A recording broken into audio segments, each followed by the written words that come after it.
Mark Zuckerberg estaba pasando la peor noche de su vida. Su novia le había dejado y él estaba despierto hasta tarde, bebiendo y escribiendo un blog en su dormitorio de Harvard. De repente, uno de sus compañeros de habitación tuvo una extraña idea. ¿Qué pasaría si hiciera un sitio web para clasificar a las chicas de la universidad de acuerdo con cuán atractivas eran? Mark empezó a crear un sitio de inmediato y lo puso en marcha esa misma noche. En pocas horas, el sitio llamado facemash.com recibió más de 22,000 peticiones de página y colapsó la red de Harvard. Mark fue llevado ante el Consejo Administrativo de Harvard y casi expulsado por esta hazaña, pero no le importó. Al cabo de un año abandonaría la universidad de todos modos y unos años después se convertiría en multimillonario. El secreto de Mark era una idea única en una generación que convertía los secretos en escándalos, los usuarios en productos y tu información privada en una mercancía. Nunca habías escuchado la verdadera historia de la fundación de Facebook hasta hoy y no creerás lo que dice sobre tu privacidad ahora mismo. Antes de que Mark Zuckerberg fuera el fundador y director general de Facebook, era un prodigio de la programación y uno de los estudiantes más prometedores de Harvard. Desde la escuela secundaria, Mark utilizaba computadoras y hacía programas como pasatiempo en la secundaria y luego en la universidad.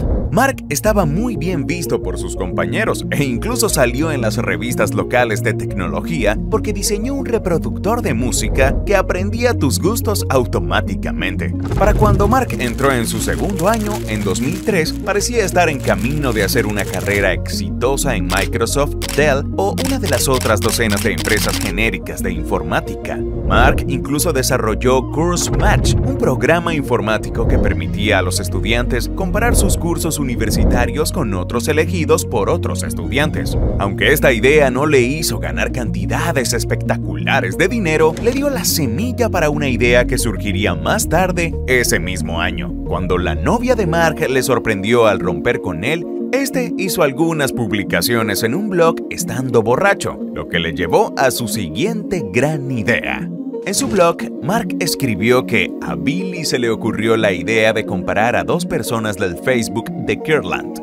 Y continuó diciendo, me gusta la idea de comparar a dos personas juntas. Le da a todo el asunto un aire de Turing, ya que las vacaciones de la gente sobre las fotos serán más implícitas que, por ejemplo, elegir un número para representar el atractivo de cada persona, como hacen en hotornot.com.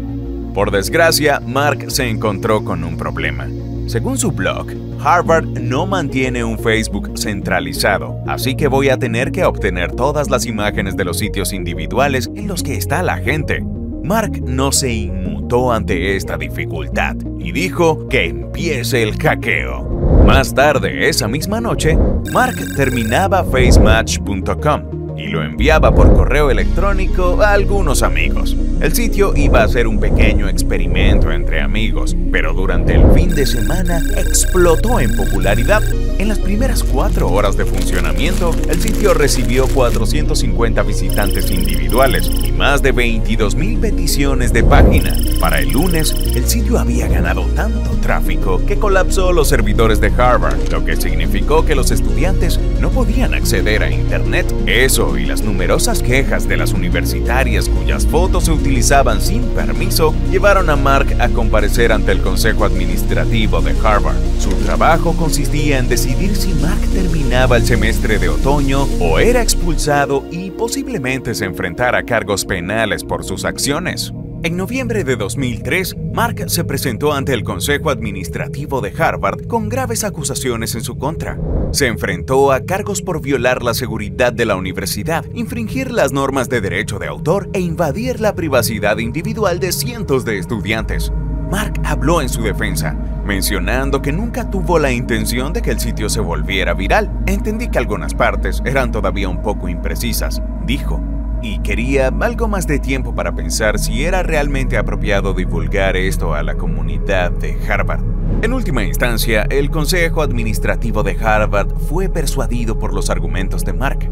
decidieron no expulsarlo ni presentar cargos penales contra él, y en su lugar permitieron que Mark volviera a Harvard para el siguiente semestre. En ese momento no tenía ni idea de que Mark no asistiría a Harvard durante su penúltimo o último año, y que este error casi expulsable daría lugar a uno de los negocios más controvertidos de todo el mundo. Aunque FaceMash se cerró tras el fiasco del consejo administrativo de Harvard, el rápido crecimiento del sitio dio a Mark su siguiente gran idea. Harvard carecía de un lugar único y centralizado donde la gente pudiera encontrar información sobre otros estudiantes. Mark se dio cuenta de que había un hueco para que alguien se ocupara de la tarea que Harvard no haría. Así que en enero de 2004 empezó a codificar un nuevo sitio web llamado thefacebook.com. Mark consiguió la ayuda de Eduardo Saverin, un compañero de estudios, y juntos invirtieron $1000 en el sitio para ayudar a su lanzamiento. El sitio se terminó en enero y el enlace se envió por correo electrónico a los miembros de la Kirkland House, una de las 12 residencias para estudiantes de Harvard. En un solo día ya había más de 1000 usuarios. Al cabo de una semana, el sitio se vería azotado por una demanda en la que se alegaba que todo el funcionamiento del sitio había sido robado. Hasta ese momento, Mark había estado comunicándose discretamente con 2 atletas profesionales y entusiastas de la tecnología conocidos como los gemelos Winklevoss. Se convertirían en multimillonarios con las criptomonedas, pero en 2004 estaban trabajando en algo que cambiaría totalmente el juego de la comunicación y la interacción social. Los gemelos Winklevoss llevaban tiempo comunicándose con Mark sobre su sitio web ConnectU, que permitía a los estudiantes de Harvard aprender y hablar entre ellos en línea, y le pidieron que se uniera a su equipo para desarrollar la plataforma de medios sociales. Mark aceptó y se puso a trabajar en ConnectU, o al menos eso dijo. Al cabo de unos meses, poco se había hecho para ConnectU, y los gemelos Winklevoss sentían cierta desconfianza. Mark les aseguró que estaba ocupado con las tareas de la escuela y que podría terminar la programación de ConnectU en algún momento de febrero. En cambio, en febrero Mark lanzó thefacebook.com, un sitio que dejaría obsoleto a ConnectU. Los gemelos Winklevoss se indignaron y enviaron una carta de cese y desistimiento a Mark, a la vez que lo denunciaban ante el rector de la Universidad de Harvard. Poco después de enviar una carta de cese y desistimiento, los gemelos Winklevoss también se reunieron con el rector de la Universidad de Harvard, Larry Summers, y le pidieron que aplicara los códigos de honor de los estudiantes a Mark por su engaño. Sin embargo, el rector de la Universidad de Harvard decidió no tomar ninguna medida contra Mark, porque no consideraba que ConnectU fuera un problema de Harvard. Una vez más, Mark se libró sin consecuencias por parte de la universidad. Sin embargo, todavía se enfrentaba a graves cargos legales. Estas acusaciones persistirían en la empresa durante años y acabarían costando a Facebook millones y potencialmente incluso miles de millones de dólares en los próximos años. Mientras tanto, sin embargo, Mark tenía que dirigir una nueva plataforma de medios sociales. Facebook acababa de lanzarse y ya tenía más de 1000 usuarios. Era el momento de expandirse y solo había un obstáculo que se interponía en el camino de un imperio global de Facebook. Ese obstáculo se llamaba Eduardo Saverin, el cofundador de Facebook, ya que él y Mark estaban a punto de experimentar un conflicto catastrófico.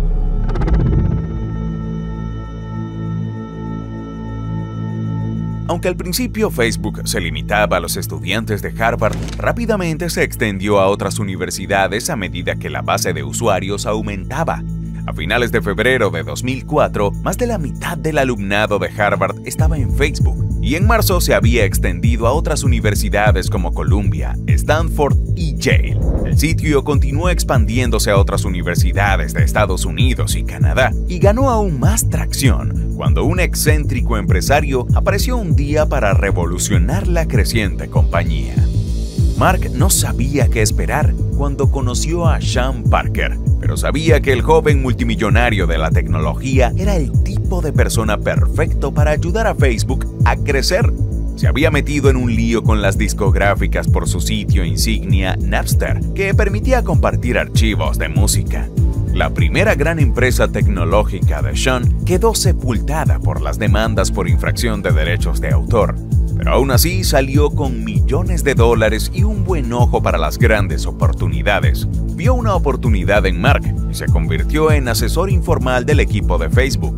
En junio de 2004, Facebook se constituiría en Palo Alto, California, y Sean Parker sería el presidente de la empresa. En 2005, Facebook era uno de los sitios web de más rápido crecimiento en Estados Unidos y contaba con miles de usuarios diarios. Fue entonces cuando Sean Parker dio el fatídico consejo a Mark de eliminar el "the" del sitio, convirtiéndolo en Facebook a secas. La empresa pagó entonces la friolera de $200,000 por el nombre del dominio facebook.com.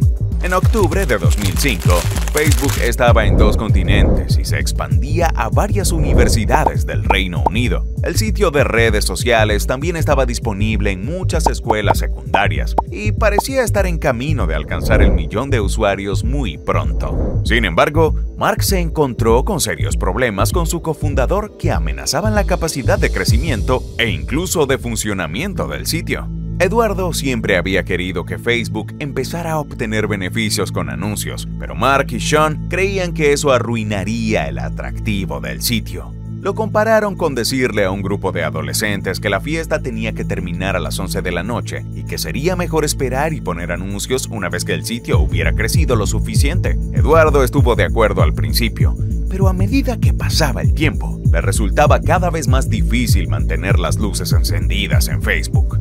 Sean y Mark manejaban el día a día de Facebook, pero Eduardo era el responsable de pagar la continuidad del sitio. Se había quedado en Harvard para terminar su carrera mientras todos los demás se iban a California. La relación entre Mark y Eduardo se había vuelto tensa. Cuando quedó claro que Mark no iba a publicar anuncios a corto plazo, incluso cuando Facebook se acercaba al 1.000.000 de usuarios, decidió que ya era suficiente. Eduardo congeló la cuenta que pagaba por el funcionamiento de Facebook y casi provocó el cierre del sitio. Mark y Sean tuvieron que luchar para encontrar más financiación antes de que fuera demasiado tarde y estaban muy enfadados con Eduardo por poner en peligro el sitio. Fue entonces cuando Mark decidió que Eduardo era una amenaza para el éxito de Facebook y que había que apartarlo de la empresa a toda costa. Para deshacerse de Eduardo, Mark ideó un truco maquiavélico que apuñalaría a su antiguo amigo por la espalda. Al crear una nueva empresa, bajo la ley corporativa de Delaware para adquirir la empresa original de Facebook, Mark podría obtener el control total de las acciones de Facebook. Mark le dio a Eduardo unos papeles para que los firmara y transfiriera las antiguas acciones a las nuevas. Pero lo que Eduardo no sabía era que esto le daba a Mark el control total de la empresa. Utilizó este poder para emitir millones de acciones nuevas para todo el mundo en Facebook, excepto para Eduardo, diluyendo sus acciones del 30% de la empresa a menos del 0,1%.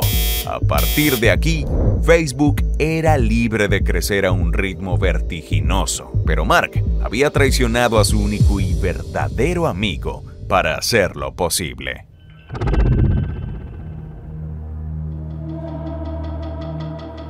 Desde que Eduardo se desvinculó de la empresa, Facebook se ha disparado a la cima de la cadena alimentaria corporativa, donde ahora se codea con gigantes como Google, Microsoft y Apple. En 2006, Facebook se abrió al público y en 2 años tenía millones de usuarios diarios. La nueva empresa de Facebook trasladó su sede de California a Dublín, principalmente debido a la laxa legislación irlandesa sobre el impuesto de sociedades, y realizó varias rondas de recaudación de fondos. Si bien las primeras inversiones procedían de empresarios tecnológicos entusiastas como Peter Thiel, más tarde recibieron financiación de Axel y Greylock por valor de 13 y 28 millones de dólares respectivamente. En esta época incluso se habló seriamente de que Facebook fuera adquirido por Yahoo con la posibilidad de una compra multimillonaria. Sin embargo, Mark rechazó todas estas ofertas para mantener el control sobre la empresa. Había perdido una profunda amistad para asumir el cargo de CEO de Facebook y no estaba dispuesto a renunciar a esa posición por unos pocos miles de millones de dólares. Sin embargo, Mark permitió que Microsoft adquiriera una pequeña parte de la empresa en 2007 por $250 million, lo que situó la valoración total de Facebook en unos $15 mil millones. Por aquel entonces, Facebook empezó a publicar anuncios en el sitio. Aunque ya se habían emitido algunos anuncios limitados en Facebook, a partir de 2007, la plataforma de anuncios de Facebook permitió que cualquier empresa se promocionara a sí misma ante el público. Gracias a esta y otras tácticas de monetización, Facebook fue capaz de obtener ganancias por primera vez en 2009. Por increíble que parezca, hasta ese momento funcionaban con inversiones de terceros, pero con los anuncios y la recopilación de datos de los usuarios, la plataforma de redes sociales podía contar con ganancias año tras año.